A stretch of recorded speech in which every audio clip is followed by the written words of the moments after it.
Hello everyone, my name is Sister Tashina Good. I am a deacon in the Evangelical Lutheran Church in America and a member of the Deaconess community of the ELCA. I live in Hugo, Minnesota, which is a northern suburb of the St. Paul area in St. Paul, Minnesota, and I serve in a congregational setting. This is the question of what led into the diaconate. So I worked in the secular world and randomly found myself working in youth ministry, which is a very long story, and realized that I felt a call to that, but really didn't know how that could work as a lifelong or long-term career. And I loved the church that I had struggled with for so long, and there was all sorts of questions and what to do with my life. And it was mentors that saw things in me and pointed them out and said, you could do this. You could go to seminary. You could do diaconal work. You could be a deaconess. You could be a sister. And for me, I was like, well, I don't really know what that all looks like and what that means. And the more sisters that I met and the more stories that I heard of their own ministry and the ministry of the lineage of the deaconess community and the ministry and lineage of the diaconate, the more I realized how much those stories meant to me and how much I wanted to be like them when I grew up. I wanted to be a part of that lineage, and those stories equipped me for the work that I do now, and it continues to be powerful and impactful, and those mentors continue today to be important truth tellers in my life. What is my diaconal ministry focus? My training in diaconal ministry is around faith formation and faith and Christian education. I do confirmation and high school ministry and adult faith formation work. I do community outreach and connections, mission outreach work for my congregation and our local community and the world, and how we work with that. But I really see myself as an accompanier. I accompany individuals as they connect what they hear in worship to the outside world, and connect how faith works, not just within inside themselves, but out in the world.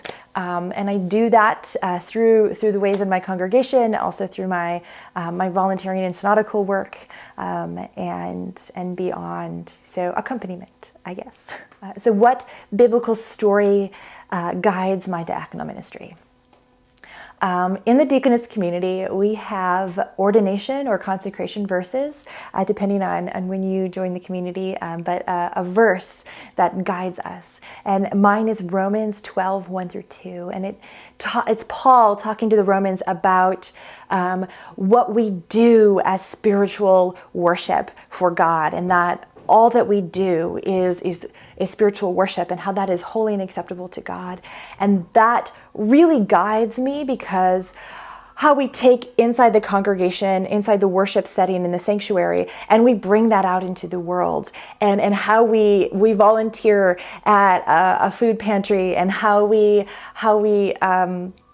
do our work in offices, and how we do paperwork, and how we sit alongside of somebody in a time of mourning or in a time of joy. All of those things and more, all of that is worship. That is spiritual worship. It is our living selves and how we present that to God in holy worship. And what ways are we leaning into what we do are pleasing to God, and where is that holy, and where is that worship, and how do we engage in that?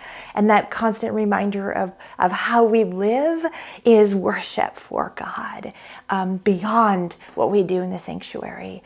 And that continues to be a piece of scripture that guides my diaconal ministry. So what image of diaconia is important to me?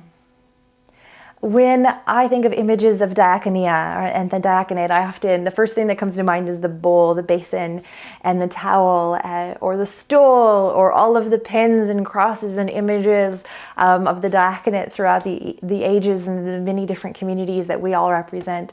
But within my own ministry and my own life, the thing that truly sticks out is a cup of coffee.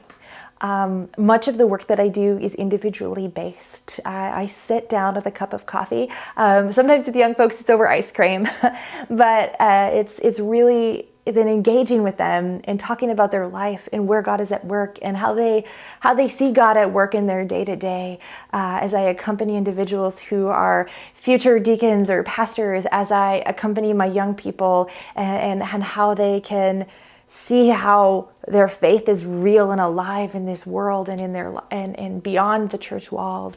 As I accompany my members of my congregation as they wonder about their vocation and how God is at work, it's a cup of coffee and listening and sitting and being. That really sticks out to me as an image of diaconia at this point in my life and ministry. Okay.